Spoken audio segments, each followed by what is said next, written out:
Welcome to this side event, Wildlife and Climate Change, Animals for NDCs.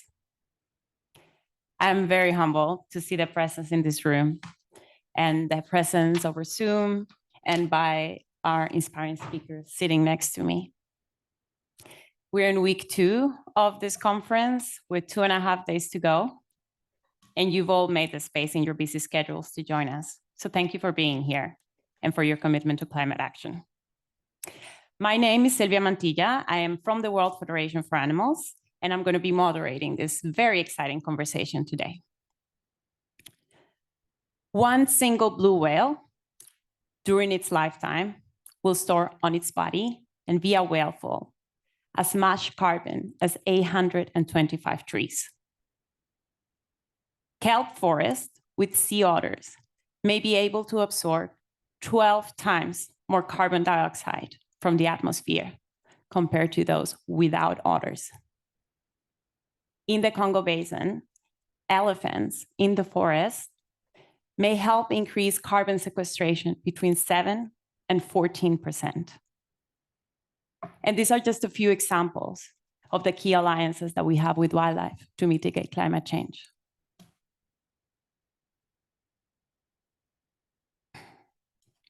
Protecting animals is imperative, not only because they deserve to thrive, but also because their welfare is crucial to climate action. The fact is, big and small, on land and sea, wildlife is critical for ecosystems to sequester and store carbon effectively. And yet, this isn't talked about very much, which is what makes this conversation so important today. So our goal today is to empower you, policymakers, academia, private sector representatives, civil society, to champion policies that preserve and enhance wildlife's contribution to climate mitigation. So why are we here today? Some may say that we need to focus our efforts on reducing greenhouse gas emissions. But that is one part of the mitigation puzzle. We must not forget that we also need to preserve and increase natural sequestration. And that's what we're going to explore today. We need all hands on deck, paws, fins, and wings. So our panel today is made up of exceptional speakers that have committed their careers to protect wildlife and the environment, to climate justice, and to sustainable development. They're going to help us get a comprehensive picture on how the agendas to mitigate climate change, to halt and reverse biodiversity loss, and to transform food systems come all together. We're going to split the event. We're going to divide the event in 3 parts. First, we're going to hear from our panelists on the international and local perspectives. We're going to go from theory to practice. Then we're going to come back in the second part to our panelists to talk about the challenges ahead. And then we're going to end up with a Q&A session with the audience. So let's dig in on the first part. Today, Maheen Khan, sitting next to me, and Ed Goodall, sitting next to me, will start us off with a top-level overview of the science and the international policy frameworks regarding wildlife and climate action. They'll be followed by Matt Collis, Dr. Rosa Combo, and Professor Patience Gadiva, who will share with us insight on the NDCs and the on-the-ground situation. And lastly, Sebastian Osborne will talk to us about why and how we must transform food systems so that wildlife has the space to thrive and contribute to natural sequestration. So if that sounds good with you all, we'll start with our first speaker, Maheen Khan. Maheen Khan is from WWF, and I'm going to remind everyone, no, I haven't actually told you this, in this QR code, you will be able to access a folder where you will have access to the biographies of our incredible speakers. So I'm going to do a very short introduction that does not do justice of their incredible experience. Maheen will help us understand better the science behind of what we're talking about today. We'll begin hearing from her. She's a senior advisor on climate resilience at WWF Netherlands. She has an extensive background in sustainability and climate change, which began over a decade ago in her home country of Bangladesh. Maheen, you recently worked with other organizations supporting a study on the carbon capture potential of a reintroduced herd of bison. Could you tell us more about this study? But also, it would be great if you could help us understand the potential of trophic rewilding for climate mitigation. The floor is yours. Thank you so much. We're at the cusp of the morning and the afternoon, so I don't know what to say. I'll probably say good morning, everyone, and thanks for being here. And Sylvia, thank you so much for your kind words and also for inviting me to be part of this excellent panel. Of course, I'll talk about the study briefly, but I really wanted to start with the question of what does nature mean? I feel that sometimes in discussions, we think of nature as something green, and that's about it. We think about trees, plants, flowers, and we don't go beyond that. Nature is a sum of the ecosystem processes, and wildlife is an integral part of this ecosystem. Wildlife may be referred to as a litmus test to see how nature is doing at times. However, often when we talk about nature, we forget the role of wildlife. Key species of wildlife plays a vital role in their interaction within their respective ecosystems. Ecological systems are a community within itself. The sum of the ecosystem is equal to its parts, and a big part of this system is the animals that live within. As such, a carbon model has been developed by scientists from Yale University, which helps to calculate the carbon sequestration ability of wildlife through their interactions within their ecosystems. Ecosystem functioning contributes to its adaptive capacity and ultimately to its resilience in times of change, and in this case, climate change. We must remember that adaptive capacity and resilience of human systems is highly dependent on the ecological systems. Starting with what is this model? It's based on this concept called animating the carbon cycle. It's a new scientific field that studies the role of animals in enabling carbon drawdown or storage. The new Yale, and it's also supported by the Global Rewilding Alliance, ACC model, is developed at the Yale School of Environment with support from the GRA. And it aims to characterize and quantify the effects that animals, both carnivores and herbivores, can have on ecosystem carbon budgets.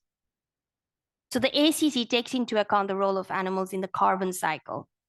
The European bison, the next slide, please. Thank you. I'm very aware of the time.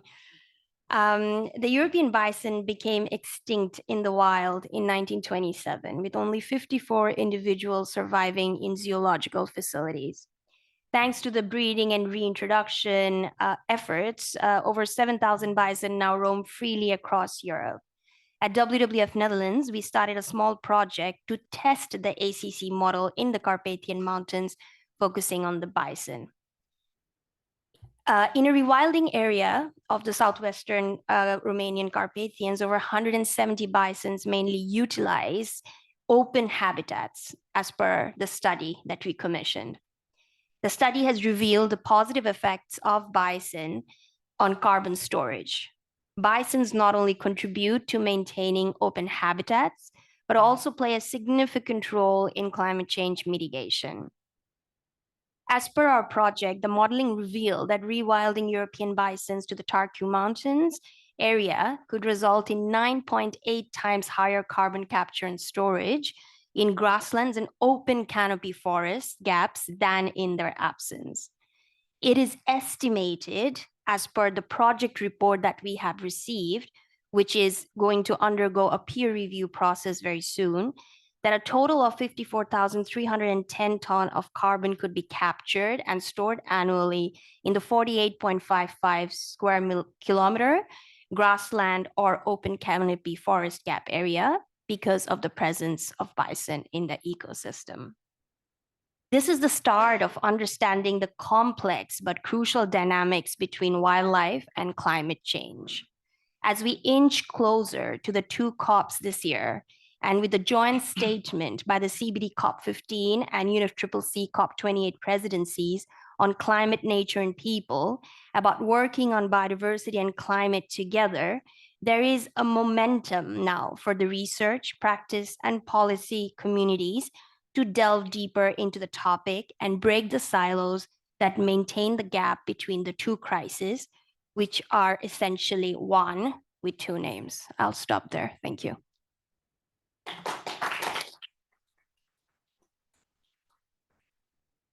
Thank you, Raheen. I wish we actually didn't have a time limitation because I think we could have gone on more. It was a really great way to start this conversation today. I think you made a very strong case on why we need to bring in wildlife, help them live through their full potential and addressing climate change. Thanks. Which brings me to our next speaker, Ed Goodall. He is the head of intergovernmental engagement at Whale and Dolphin Conservation. This is an organization that has been at the forefront of trying to understand how species contribute to ecosystems. It has over a decade of experience in the environment and conservation sector and now leads WDC's international policy change efforts to protect cetaceans and restore their populations. He has built a research program to advance this promising area of science, helping to reframe animals as our climate allies and drive meaningful policy change. Ed, the floor is yours. You have 6 minutes. Thank you. Thank you, Sylvia. Hi, everyone. Really good to see so many of you in the room today, and hi to everybody online around the world. So animals providing roles in ecosystems is not a new idea. Thank you. So legendary whale scientists, and my words are going to be a little bit whale focused, if that's who I work for over the next 6 minutes. But legendary whale scientist Hal Whitehead published this paper in 1988 and had musings on this whole subject area as far back as 1983. But that's really as far as that went until around 2010, when people like Joe Roman and Andy Pershing, good colleagues of mine, started to publish actual work and modeling work on the roles that initially great whales are providing in the ocean via things like the whale pump. So whales are circulating nutrients from depths to the surface on an annual, on a daily basis via their feeding and contributing to primary productivity in the ocean. And we know the ocean draws down 40% of anthropogenic emissions. So anything that we can do to increase those processes is most welcome in the climate fight. Whales are also the biggest creatures that have ever lived on this planet. When a blue whale dies, it takes all of that organic carbon that it's stored in its body into the deep sea. And when that whale sinks to below 1,000 meters, we can consider that carbon sequestered. But whales and dolphins as well, but particularly whales, have had their populations depleted drastically by commercial whaling, and they're struggling to rebound due to modern day threats like bycatch and various forms of marine pollution. But now we do have a good handful of papers on the role of both whales and small cetaceans and their roles in the ecosystems. And we're learning more all the time. And the focus has been on carbon, but there's a significant number of co-benefits that we shouldn't forget when we're talking about restoring species as well. Lots of additional biodiversity and socioeconomic benefits. Next slide, please. So this ecosystem functioning role of animals within international policy is also not new. In 2016, the International Whaling Commission, with its mandate on the global management and conservation of whales, voted to bring in a resolution on the ecosystem functioning, as you can see on the screen here, really encouraging contracting governments and parties to actively integrate considerations related to their role played in the ecosystem by live cetaceans. And that was only 6 years after this modern paper came to the fore on whales, which is quite a quick turnaround in terms of international policy. Next slide. In 2018, Convention on Migratory Species followed this up, including deepening their work with the International Whaling Commission. to further the understanding of how specifically cetaceans are ecologically important and the roles that they're playing.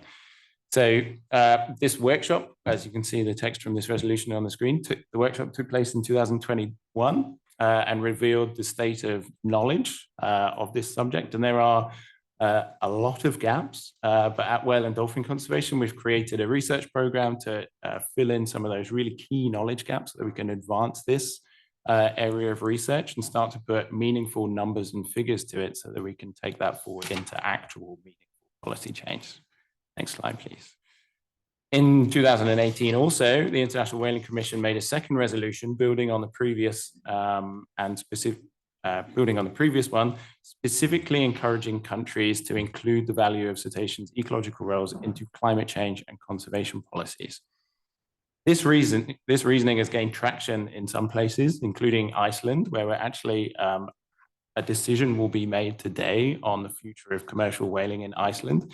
And this ecosystem functioning science has really been played into that decision over the last few years. So fingers crossed we're going to have a win there today, because we definitely need one.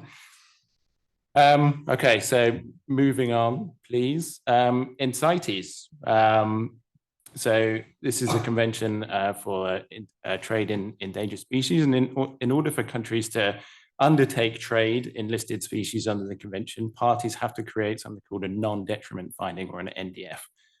And within that document, parties are supposed to address what that means, what trade means in terms of a loss of species role in the ecosystem alongside maintaining viable populations. And that's been going around in CITES for even longer than in this concept in IWC and CMS. But one kind of key factor within the guidance for creating an NDF is that there was no real guidance on how to integrate that into these documents. And there's been various working groups that have been trying to work this out, but perhaps not unexpectedly, the question of ecosystem impact of removal cannot be answered, so it's quite hard to start to integrate it. Society started this big review, the NDF project, in 2019, where big gaps in guidance for making these documents were to be addressed. And one of the priorities was species ecosystem roles.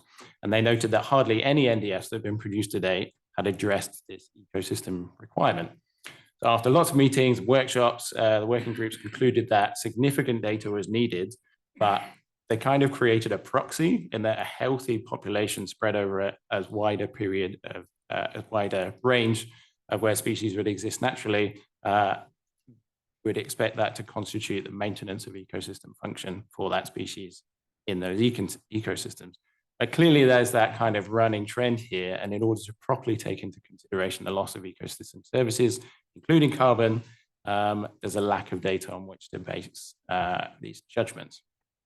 But CITES have updated their guidance now, and that says that the ecosystem impact must be considered when creating these documents, NDFs, which is progress. But time will tell. As more NDFs are produced, we'll see how seriously countries are taking this. So to kind of summarize, international policy has been increasing the role of animals in ecosystems over the last decades. And it's really at that kind of species level conventions, CITES, CMS, IWC, they're quite quick to react to new science, which is why it's really heartening to hear more and more people start to talk about synergies across conventions. And we really need to get this messaging percolating into the Rio conventions now. So I think I'm gonna sum up there. So yeah, lots of new science, but we really need to start integrating this more widely into the Rio conventions at a rapid speed. Thank you.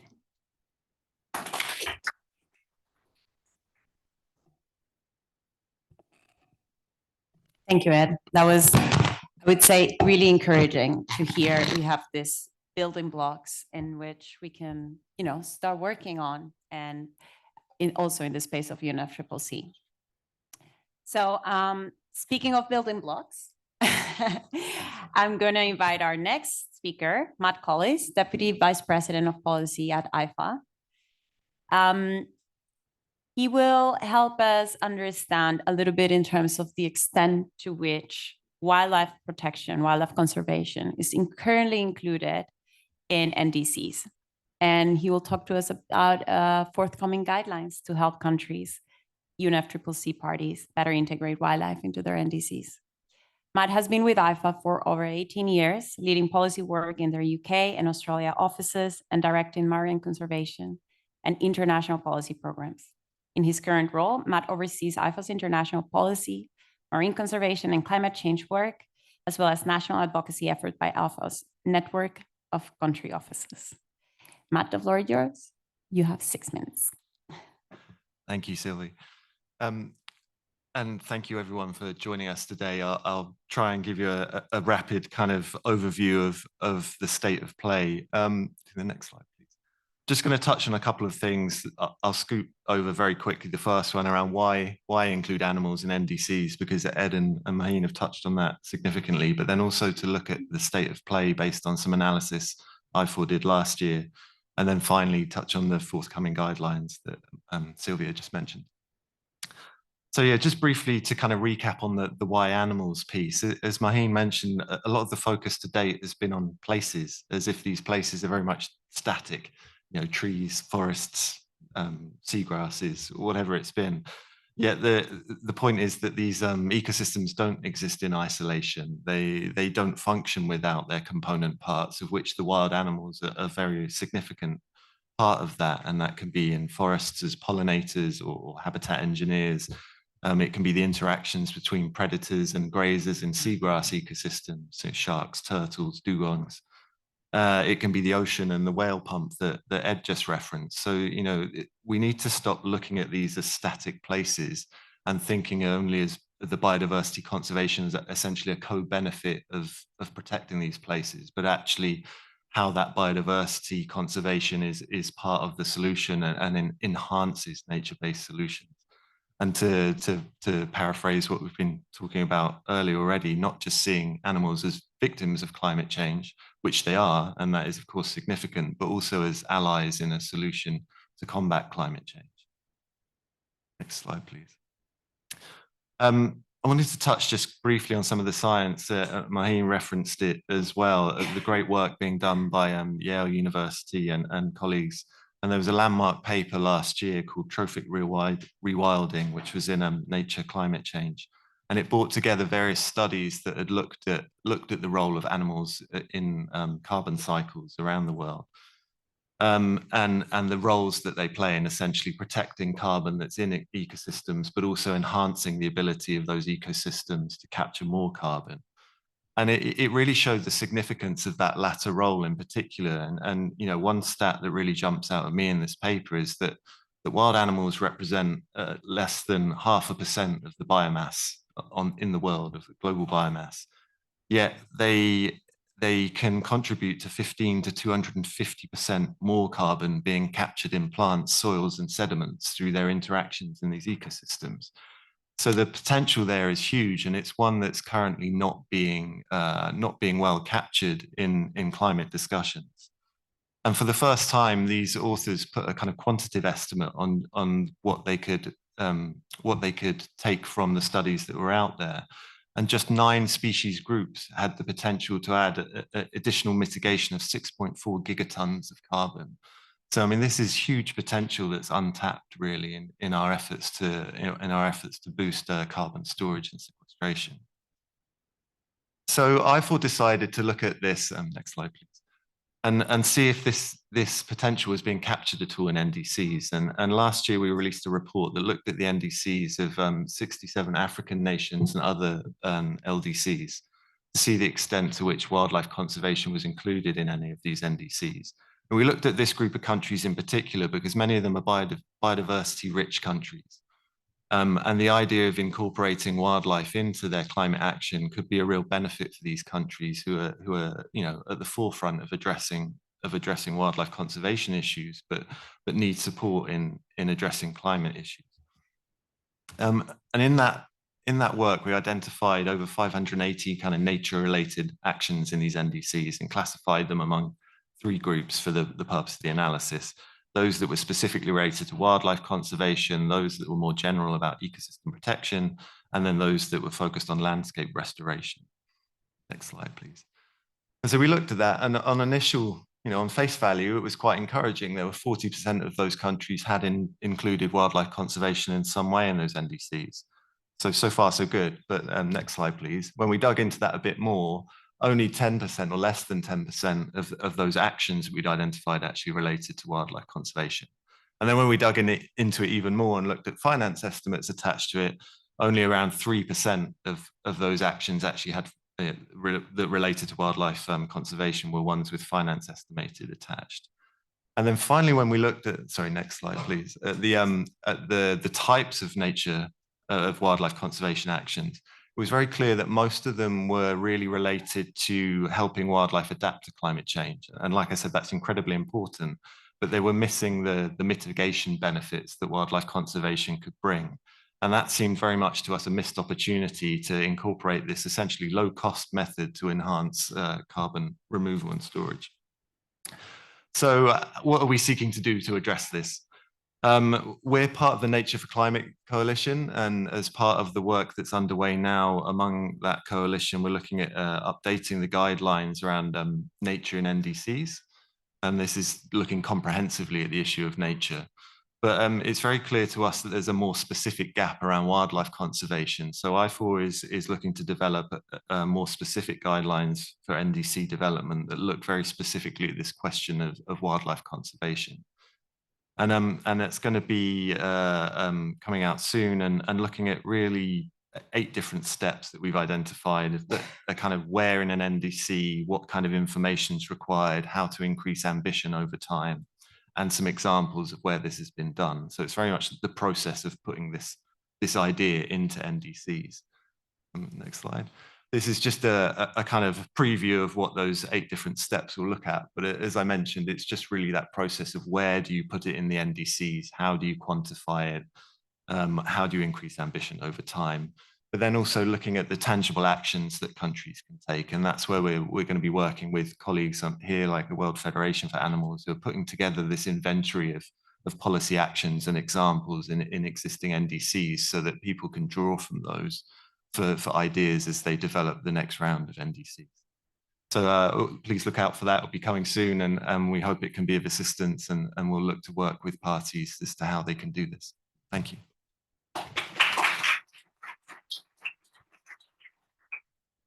Thank you, Matt. That was super interesting. I've seen this presentation before, and I kept on forgetting to move to the next slide because I was so engaged by your intervention. It's clear that we have the science, we have the international policy frameworks available, and now we have this opportunity with the cycle to update our NDCs to bring in wildlife more prominently in our climate action. So we hope the guidelines of our organizations, those that we're working on, will be of great use for UNFCCC parties. Building on Matt's overview, I would like to invite our next speaker, Dr. Rose Akombo from the government of Kenya. Dr. Akombo is a forest and ecosystem restoration expert from the Ministry of Environment, Climate Change and Forestry. Dr. Akombo, Kenya is a country rich in biodiversity with majestic wildlife. We've also seen the terrible impacts climate change is having on the country, from prolonged droughts to recent devastating floods. So in this context, I would love to hear from you, and I'm sure the audience as well. How do you see the potential of addressing wildlife protection as part of the NDCs as a climate solution, specifically integrating wildlife into Kenya's NDC? What are the opportunities, Dr. Akombo? A very good afternoon, everyone, our audience that are here physically and the ones that are attending this meeting virtually. I'm excited to have you here to give a perspective of the potential of wildlife conservation and management in addressing climate change, mitigation, and adaptation. I would like to confirm to the audience that our biodiversity, we have a biodiversity crisis, basically with species extinction and ecosystem degradation accelerating at a high level. And this is affecting our ecological balance, at the same time affecting our human well-being. and therefore are concerns. The IPPC report, the sixth assessment report, highlights on the impact of climate change on biodiversity. And the study shows that 25% of our species are facing extinction, with 75% of terrestrial environment and 66% of our marine environment affected by human-induced alterations. Hence the need for us to take action. We are glad that the UNFCCC, through the FCMA 5 9D, has recognized the need to support developing countries, including my country, Kenya, to enhance investment in biodiversity conservation and ecosystem restoration. And so, as a country, Kenya's NDC outlines the strategy to reduce emission while also adapting to climate change impacts, with a strong emphasis on nature-based solution and protection of our wildlife biodiversity. As a country, we have developed a 10 years national landscape and ecosystem restoration plan that aims to address biodiversity conservation, improve livelihood. Basically, the strategy aims at restoring and conserving 10.6 million hectares of degraded landscape to address issues around biodiversity conservation, address issues about community livelihood, and also contribute to the national and international commitments, including the UNFCCC, including the CBD commitments, and also the UNCCD commitments. So our national determined contribution is implemented through our National Climate Change Action Plan. And in the National Climate Change Action Plan, we have a section of contribution of forest, contribution of our wildlife, and also our tourism in climate change mitigation and adaptation. And has been mentioned by colleagues, our wildlife conservation contributes to carbon sequestration through, of course, the amount of carbon stored in our wildlife when they are alive. And even as he has explained, even when the whales are dead, their carcasses are conserved. There's carbon as stock in the oceans. We are also contributing through the ecosystem services, especially flood protection, soil stabilization, and various ecosystem services that are delivered through our wildlife resources. Our wildlife conservation also contributes to carbon sequestration in the blue carbon in the marine ecosystem. And through restoration of those habitats, we are able to increase our carbon sequestration potential. Without forgetting the role of sustainable practices that is promoted within our wildlife conservancy to ensure that the communities are having wildlife-friendly livelihood activities that are supporting wildlife conservation, but also addressing the community livelihood, because they are biggest drivers of ecosystem degradation. So we are in the phase of developing updating our NDC, and through our National Climate Change Action Plan, we have identified various activities that will support wildlife conservation and management in developing the NDCs. And we believe that our wildlife has a critical role in terms of climate change mitigation and adaptation. Thank you.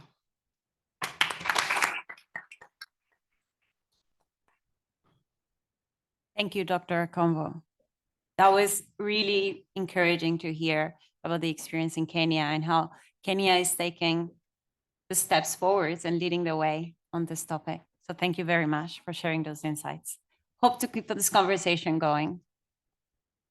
So building on this very valuable perspective, I would like to invite our next speaker, Professor Patience Gadiba. Professor, you have an extensive experience in environmental policy and biodiversity, with significant contributions to protected area management plans. and transfrontier conservation areas. Could you please share your thoughts on how we can better integrate biodiversity and climate national plans so that we can achieve a more cohesive approach to these really critical issues? Thank you very much for the kind introduction, and thank you for my co-panelists for making what I'm going to say much easier, because you've already put context to what I'm going to share. I think this topic is very interesting, and if we go back to the basics, for us to be able to integrate biodiversity conservation into climate action, we need to understand the interconnectedness of the two domains. We know that it's not a secret, or it's not a theory, that we do have the triple planetary crisis in our face because of the undesirable trends in biodiversity loss, in the climate change, and also the pollution mess. And we have seen, not only in Zimbabwe, but I think the world over, the consequences that climate change is already manifesting in our part of the world because of the increased droughts. There's actually a severe drought affecting our country right now, including one of the mega diverse parks in Zimbabwe called Hwange National Park, which is, for those that may not be familiar with Zimbabwe, it's almost the size of Belgium, an uninhabited wildlife jungle that we believe has got also one of the biggest and greatest carbon stock, and playing a significant role in Zimbabwe's climate change adaptation and mitigation metrics. And we know the trends that we are seeing in terms of wildfires, also catastrophic flooding, not only in Kenya, but even Zimbabwe as well. With our neighbor Mozambique, we experienced very severe cyclones, which really made a lot of damage to both humanity, but also the ecosystems in one of our most highly biodiverse regions, with a lot of high endemism. The eastern highlands of Zimbabwe, it was really ravaged by Cyclone Idai.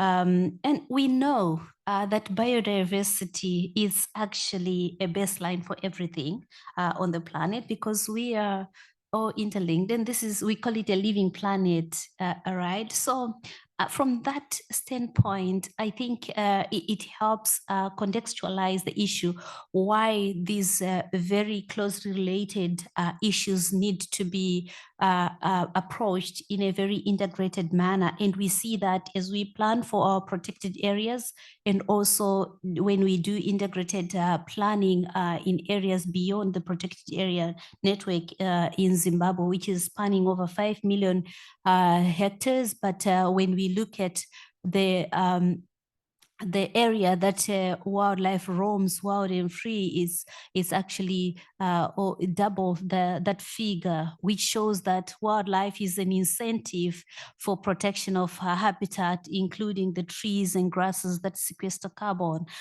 It's actually the motivating factor why we are protecting some of these landscapes.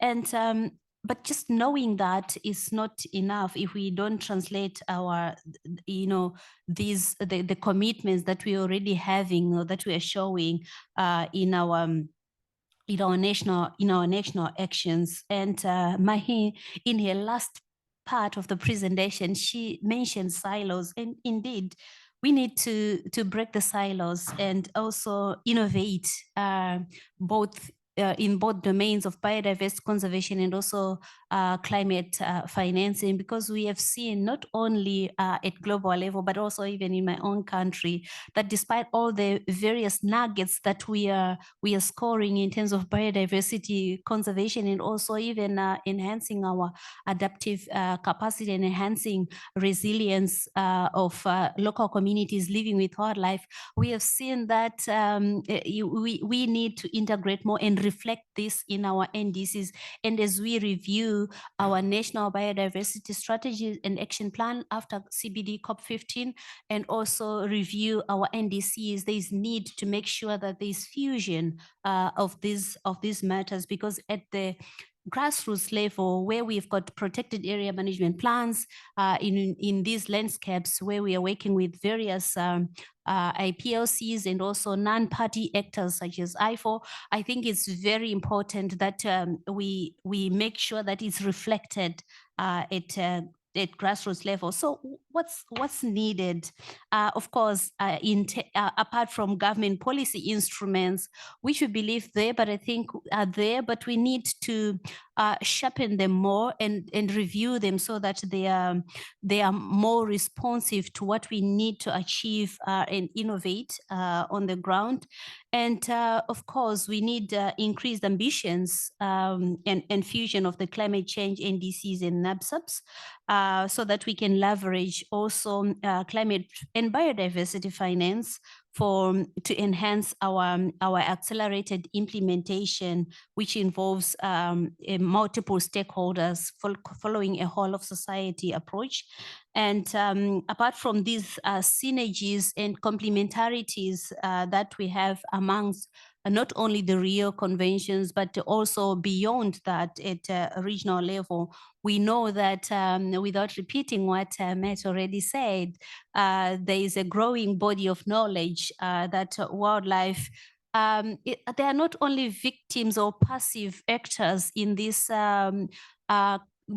very complex matter, but they are also playing a role in terms of climate change mitigation and adaptation.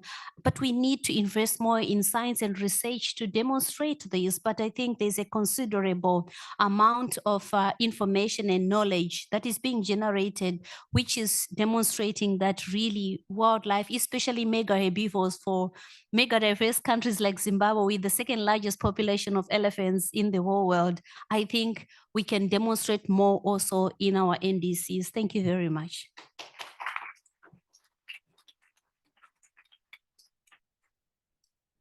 I think we've been all very lucky today with this panel. Thank you so much for that insightful presentation. And I think your points on better integration between sectors is so crucial and actually links very well to our last speaker, Sebastian Osborne. Sebastian is the Global Policy Manager at Mercy for Animals. His work focuses on advancing policies at intergovernmental processes, including UNFCCC, to support a just and sustainable food system.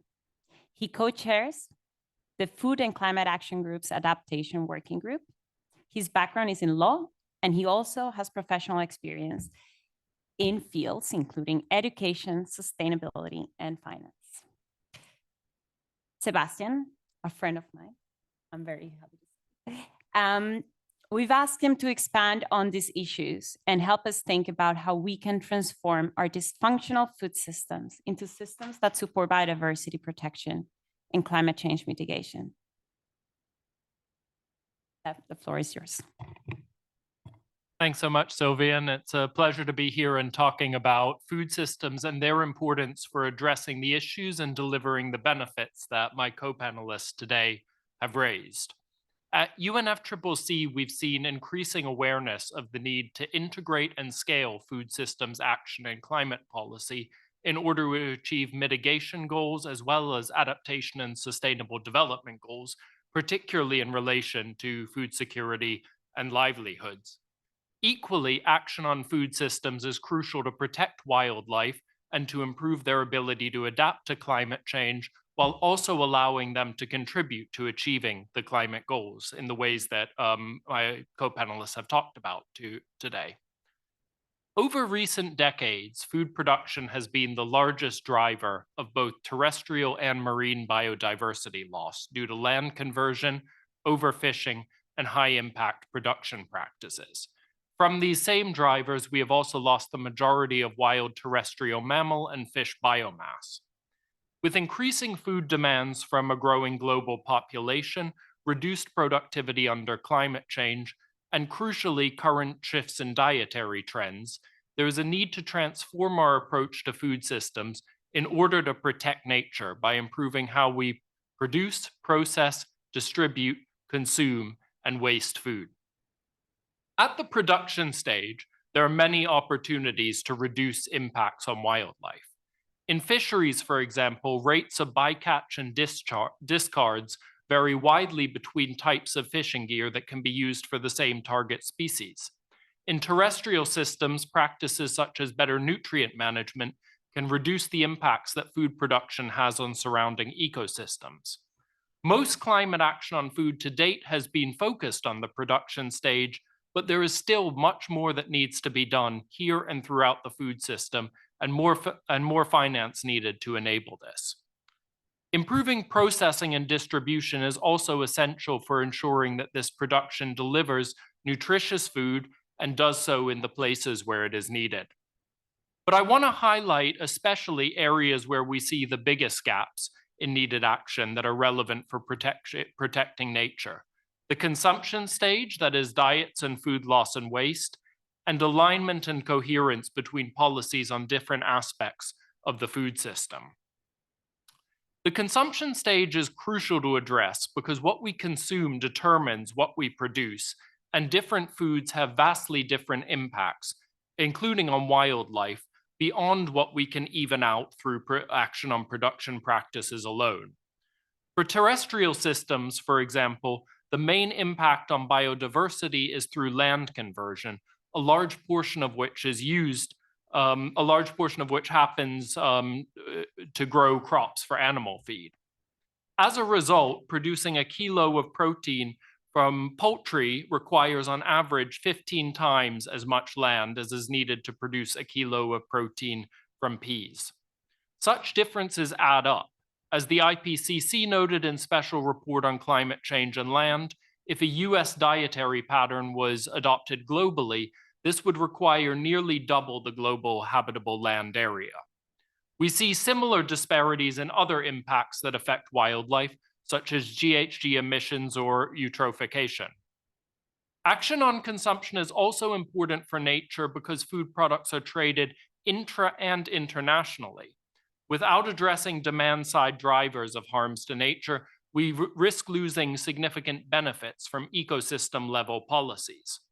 For example, a marine protected area is a valuable tool for protecting ecosystems from overfishing, but these activities can shift to other habitats if there is still pressure for production to satisfy underlying market demands. Food is also important for a variety of reasons in addition to climate and nature, in particular nutrition, but the core shifts we need to reduce impacts on wildlife, principally reducing overconsumption of animal products in high-income countries and increasing the amount of fruit, vegetables, and legumes available globally, effectively support benefits to nature, climate, and nutrition. Likewise, action on production can deliver synergies for climate, health, and wildlife, such as through reducing reliance on agrochemical inputs like highly hazardous pesticides. Turning to alignment and coherence, food systems policies need to be addressed based on a holistic consideration of impacts. Within the food system, it is important to ensure that production-level interventions that might provide benefits narrowly for climate or nature do not incentivize the growth of high-impact systems, for example, through subsidies, in such a way that outweighs initial benefits. Similarly, interfaces between food systems and other issues, including nature, but also those such as gender, livelihoods, and animal welfare, should be considered at the policy development stage to avoid maladaptation. Across these areas, we need a strong equity lens that recognizes that the impacts and the outputs of our food system are not distributed evenly between countries. We need more and better aligned finance to support nature-friendly food systems, and we need to improve the science policy interface to ensure that we have data to support decision-making, highlighting a particular need mentioned in today's session, for example, around the impacts of fisheries and aquaculture, and that these are reflected in the UNFCCC, for example, through GHG accounting processes. As parties develop their NDCs, NAPs, as well as their NBSAPs and other policies, and do so in the context of COP28 outcomes, such as the global stocktake and Global Goal on Adaptation's emphasis on the importance of both ecosystems and food systems, we hope to see improved action that supports a wide variety of goals, including protecting nature, that food systems policies can serve. Thank you.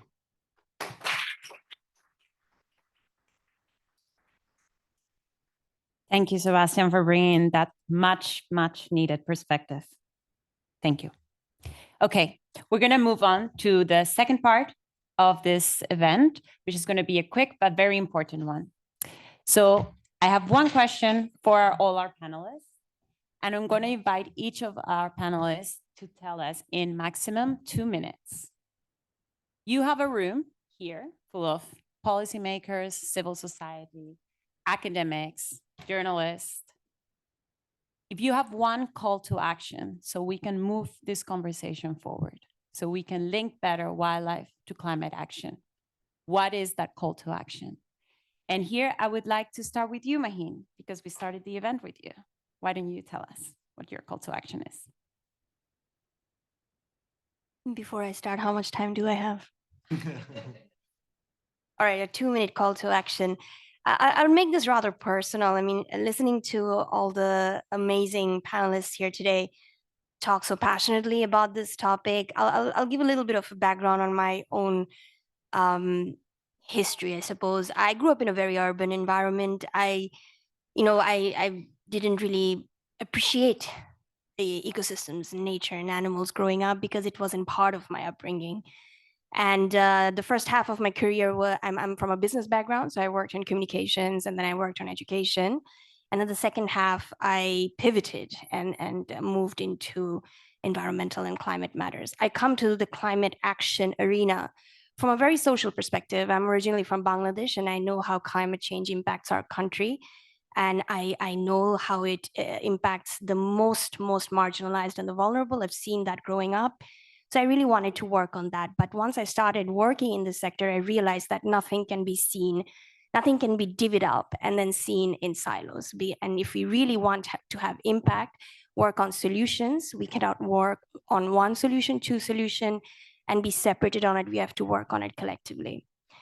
Nature contributes approximately 53 to 54% of absorbing carbon from the atmosphere.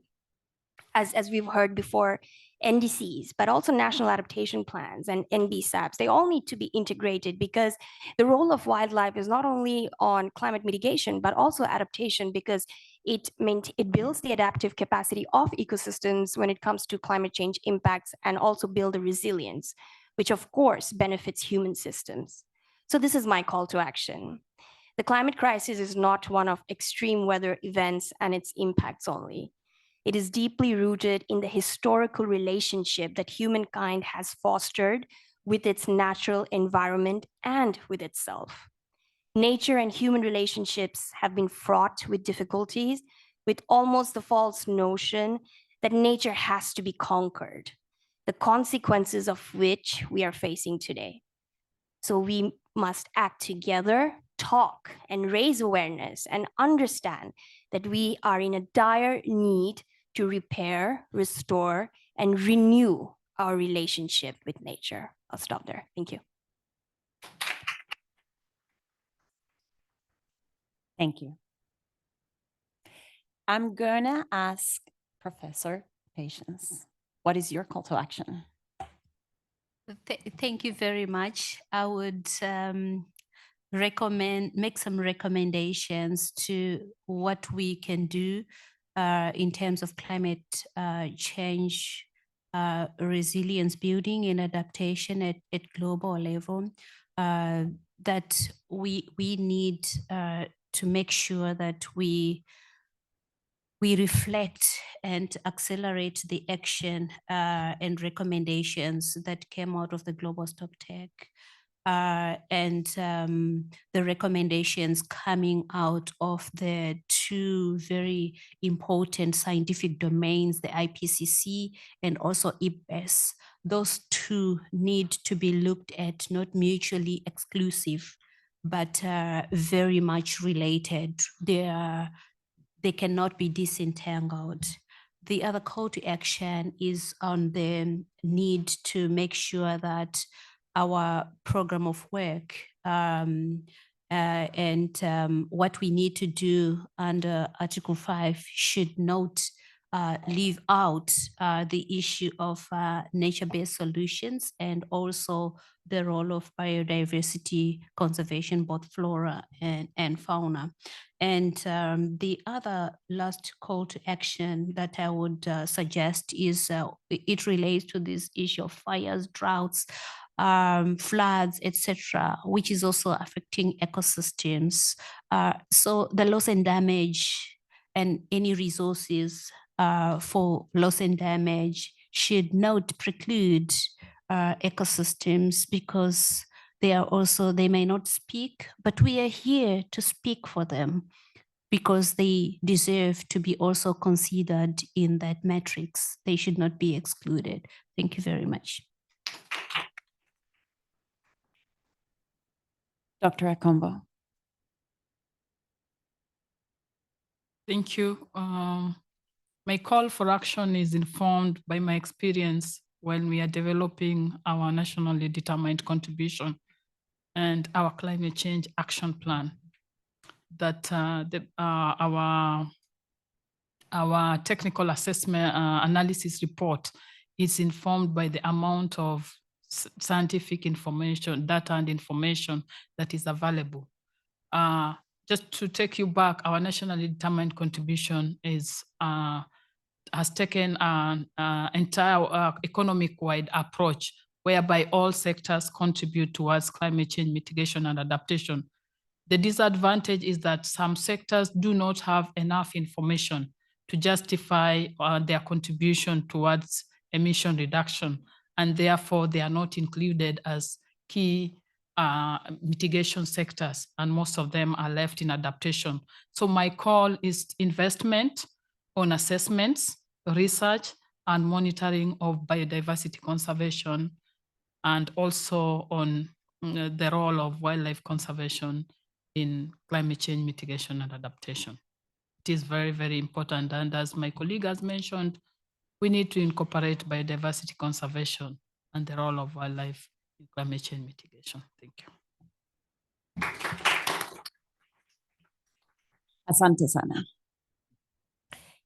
I would love to hear the call to action from Sebastian. Thank you. One area I want to highlight, it's quite a topical one, and I'm lucky enough to work on it, is the work that's taking place on the UAE Belém work program under the Global Goal on Adaptation at the moment.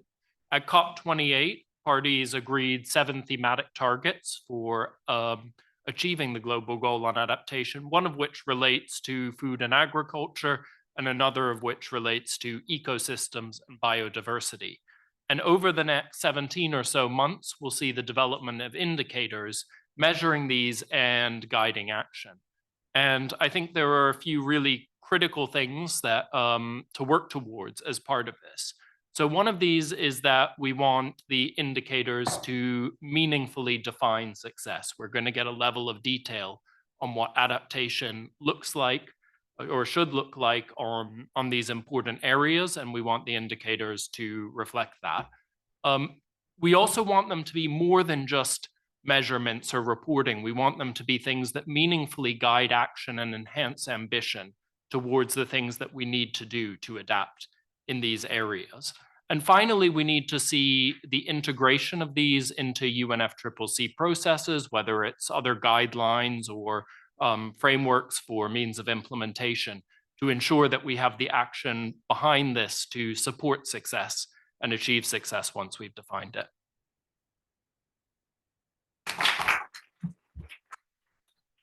Thank you. I would love to hear from Ed. What is your call to action? Thank you, Sylvia. At the risk of the room letting out a collective groan, I think it is we need investment in data on this. This is a really new subject area scientifically, and like the tree people are way ahead of us. They started work on this decades ago, which is why everything is about conserving ecosystems and habitats, and that's really important. But as Matt really keenly alluded to it, if you don't have the functional components of those ecosystems, they don't They don't function in the way that the tree people are.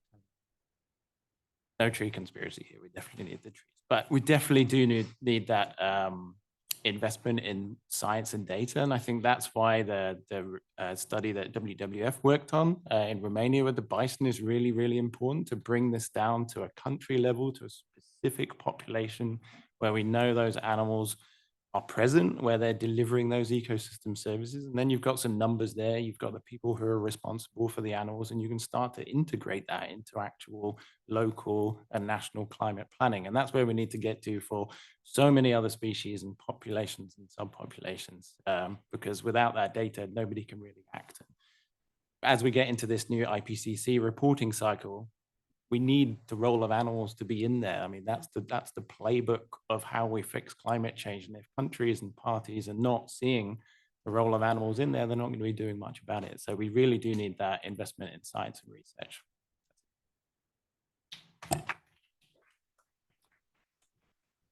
Very, very true. And I think we have one more call to action from Matt. Thank you, Sylvie. Mine's very simple. It's get wildlife into NDCs. It's the roadmap that most parties are using for their climate action plans, notwithstanding obviously the pieces around adaptation and loss and damage, and the critical that they are for our animals and ecosystems and the people that depend on those animals and ecosystems. But if we don't get them in this cycle of NDCs, we're missing a huge opportunity. And we know enough about enough groups of species to say they have a role, and we need to recognize that in the NDCs. But we can also use, by putting them in NDCs, use that as a placeholder, particularly for biodiversity-rich countries, but those that need financial support and technical support, to say, we've got this asset, but we need help to build data around it, to build out, to quantify the contributions. But if that request isn't in an NDC and there isn't finance attached to it, then that support isn't going to come. So we need to get it in this cycle now and build from there. And the ambition can build over time. It can grow to more species groups. It can grow to more accurate quantification. But we need to get that in there now. And so that's really, I think, my call to action as parties contemplate their next round, NDC 3.0, as it were. That you get it in there now, even at the most basic level of recognizing the role that wildlife plays in enhancing the mitigation potential of ecosystems, and then build from there, because that's the way that we'll get this going on a practical implementation level. Definitely second Ed's nod to the next IPCC cycle, because that will help in this. Thank you.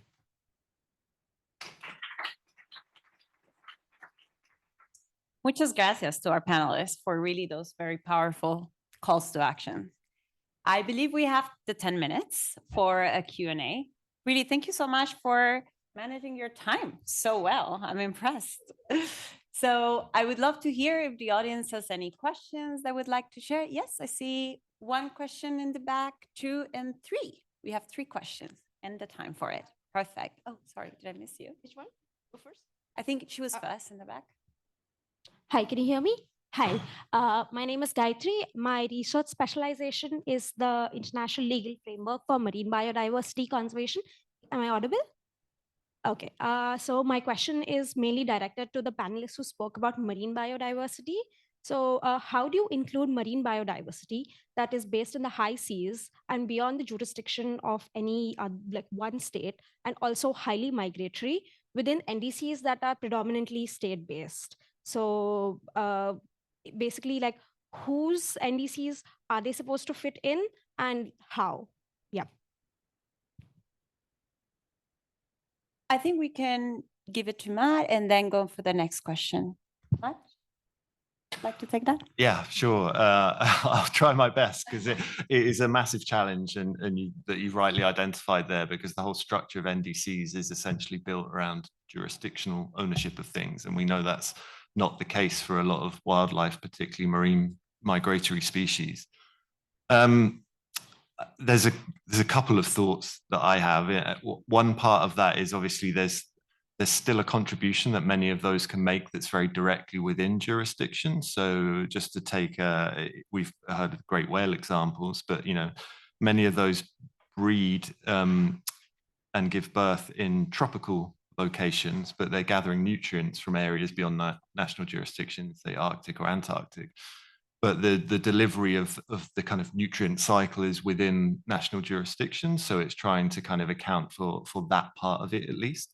The other piece is as well as some of these things, you could look at kind of ocean basin-wide contributions, and collectively as countries that hold jurisdiction within kind of ocean basin-wide, you know, there's the potential for countries to kind of work together and share in the apportion of those services potentially, but it probably poses a lot more challenges, kind of both from the calculations and the politics of that. But ultimately, it is a place that at some point we'd want to get to, because there's a whole part of marine biodiversity that's not really currently captured in the mitigation discussion, and it's that happens away from coastal biodiversity. So, you know, understandably, the focus has been on places like salt marshes, seagrass beds, coral reefs in some extent as well, because these places are fixed and they're in jurisdictional waters by and large. But we need to get beyond that, because there's so much that's happening in the open ocean that is contributing, and not just whales, but big discussion around the role of mesopelagic fish. So these are the fish that come to the surface at night time to feed, go back to the depths in the daytime, and the movement of carbon that is creating in the cycle. And these are animals that, you know, there's potentially fisheries opening up for. So something that we really need to look at protecting, because it has a huge impact on marine carbon cycles. And, you know, much of the way we talk about avoided deforestation, I think we need to be thinking about that in terms of fisheries management and avoided impacts on carbon cycles in the ocean through better fisheries management. So there's potential to get into some of these areas, and particularly when you think of something like fisheries management, there is a jurisdictional element to that, because it's either a party that's fishing or it's a flag state to an industry that is. So that I think there are ways around it, but it's no doubt it's a real challenge. Maybe I will just add, when we look at where we were maybe 5-10 years ago, I think we are in a much better situation in terms of accountability in areas beyond national jurisdiction, following last year's UN General Assembly decision on the BBNJ agreement. Of course, there is still need for more parties to accede, or at least to sign on to that agreement voluntarily, but I think there's a framework that we can, or a starting point that we can always build and also develop tools and innovate in that space where there is still some major gaps, but it's encouraging that there is now an institution and an instrument and a mechanism to make sure that there is more accountability, especially for those parties that are utilizing resources in those BBNJ areas, and also doing law enforcement. There should be a link also to reporting, and an obligation to reporting on those and other related activities to what you just asked in that framework. Thank you. Thank you. I think we have one more question here. Thank you so much. Thank you so much. My name is Enrique Noguera from Plan-Based Treaty. First of all, thank you so much to all the panelists. I feel it's quite refreshing to have a panel that is centered about animals and the role that they play. It's, as you said, it's essential. I was wondering, in terms of call to actions, it seems that we're still looking at them though from a human sort of egocentric kind of perspective in terms of what they can bring to us, what they can do for us or our ecosystems. So I was wondering if you would recommend education in terms of valuing them for the intrinsic value, and if you think that maybe that sort of education would help understand better the role that they play within our societies as individuals, and obviously as the benefits that they can bring for us. But if you think that education could be maybe a central role within NDCs, or just in general as a policy measure. Thank you.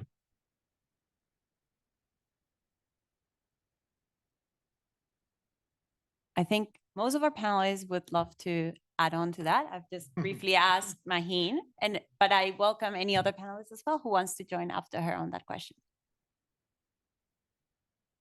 I totally agree with you. I think it all starts from awareness and education of understanding the value of non-human beings. So, but that understanding is not there yet, and it's there. It is there in many communities, but in the world that we live in, and the wider idea is like, for example, we are talking about wildlife and climate change, and when I'm talking to people and discussing the project that I was leading with the Yale scientists, I had to make the case why this is important for us. I had to repeatedly talk about climate change, carbon sequestration, climate mitigation, food systems. I had to always talk about putting human systems in a central position.